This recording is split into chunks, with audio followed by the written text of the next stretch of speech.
In this program, officials from China and the US discuss the global financial crisis during their strategic economic dialogue in Beijing.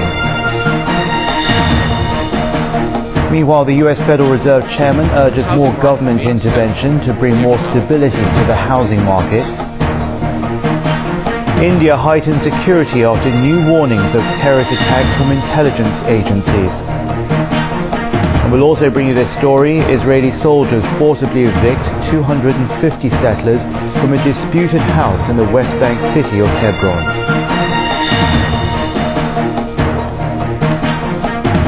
Hello, it's Friday morning and you're watching the news at 8 with me, James Chow. Thanks for joining us for this program, and let's begin here in Beijing. That's where more than 40 senior officials from China and the US met on Thursday for their fifth round of the Strategic Economic Dialogue. Liu Ying reports. A strategic economic dialogue held amidst global financial turmoil between the world's largest economy and the world's largest developing country. Chinese Vice Premier Wang Qishan says this round of talks have special significance. He says tackling the financial crisis together is the most pressing task facing both countries.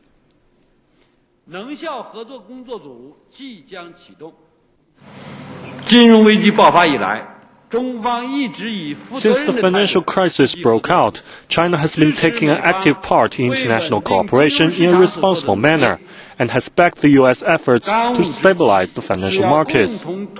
Our top priority are to implement the consensus reached at the G20 summit on financial markets and the world economy, restore confidence, curb the spread of the financial crisis, and prevent a global economic recession. In particular, we should minimize the damage to developing countries by the crisis. The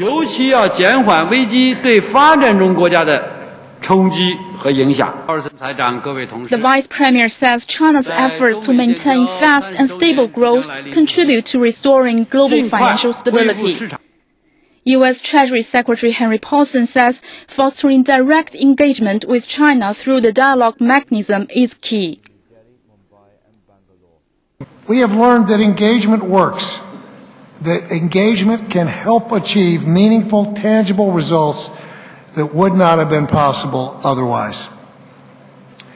Engagement has helped us manage the current financial market crisis, and we appreciate the responsible role China has played during this turmoil. During the two-day meeting, China and the U.S. will also discuss issues including open trade and investment, product safety, as well as strengthening the global economic system.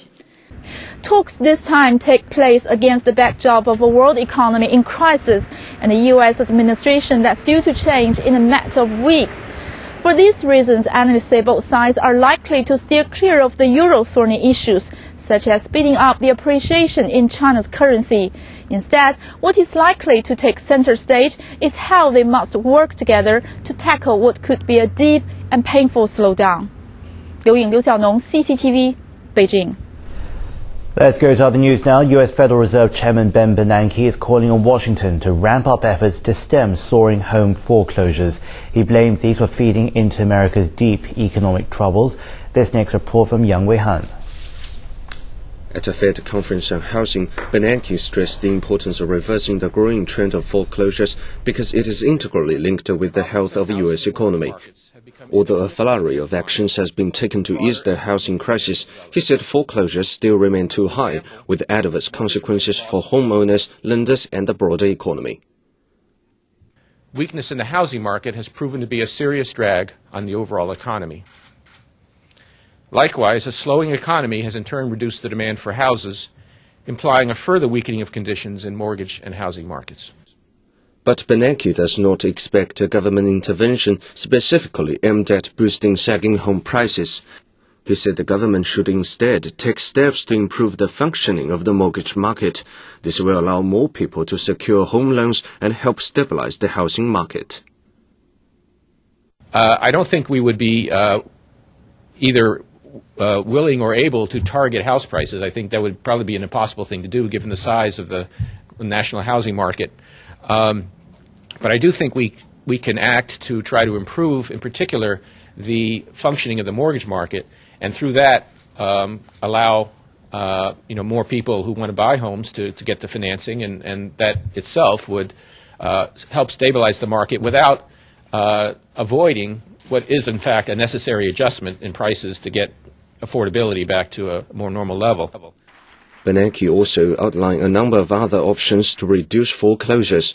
For instance, he called on Congress to ease the terms of a government program that lets homeowners refinance into more affordable and federally insured mortgages. He also said Congress should lower lenders' upfront insurance premiums as well as reducing the interest rates borrowers pay. Yang Weihan, CCTV.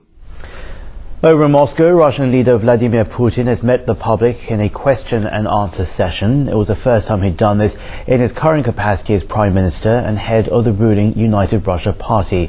Zhang Rui takes a look. During the over 3-hour-long live program, Putin asked a barrage of questions ranging from the global financial crisis to the country's foreign policies. Putin said Russia's economic performance in 2008 is good, despite the global financial meltdown. He believes the country has every chance of surviving the hard times intact. We have every opportunity to get through this difficult period with minimal problems both for the economy and what is most important for our citizens. However, he said the nation should brace itself for a difficult period. Asked about how he saw the future of Russian-U.S. ties, Putin expressed optimism that relations would improve after U.S. President-elect Barack Obama takes office. Putin said the future U.S. leadership has indicated that Russia's interests will be given more consideration in building bilateral relations. He ruled out any possibility that Russia would establish permanent military bases in Venezuela or Cuba. Putin also described President Dmitry Medvedev's proposal to extend presidential term as reasonable. Putin said he would think about running for president again and make a decision by the year 2012. However, in response to a question about how he feels about his current position, the Prime Minister said he is happy enough and dismissed the speculation that he is planning a way to return soon as president.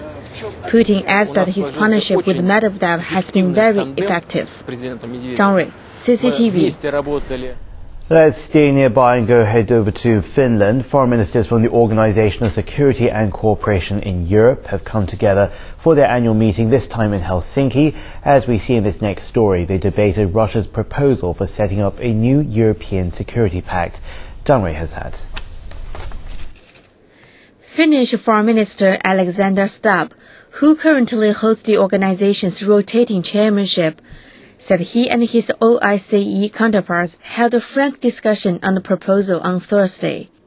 He said the ministers are open to the Russian proposal, but they still have more questions than answers on the initiative. However, Stubb did not reveal the details of the proposal. That role has been left to Russian Foreign Minister Sergei Lavrov, who will outline the proposal for the new security pact at the meeting later. Stubb noted that he himself is happy with the current security arrangements, in which NATO, the EU and the OICE play key roles. He said the only question is to get more substance out of the arrangements. Stubb said the result of the talks about Russia's proposal will be written into the political declaration to be adopted by all participating delegations at the end of the meeting. Also during the meeting, Russia, the U.S. and France called for a peaceful and early solution to Nagorno-Karabakh, a conflict-stricken breakaway region from Azerbaijan. In a joint declaration, the three countries urged the parties to the Nagorno-Karabakh conflict to build on the positive momentum established by the Moscow Declaration last month. Zhang Rui, CCTV. This is the Morning News live from Beijing. We'll be back after this break with these stories and much more right ahead. When we come back, India beefs up security, aiming to avert terrorist attacks after new intelligence warnings. And also coming up in this program, Israeli soldiers raid a house in the West Bank city of Hebron, forcibly evicting hundreds of settlers. All those details right ahead.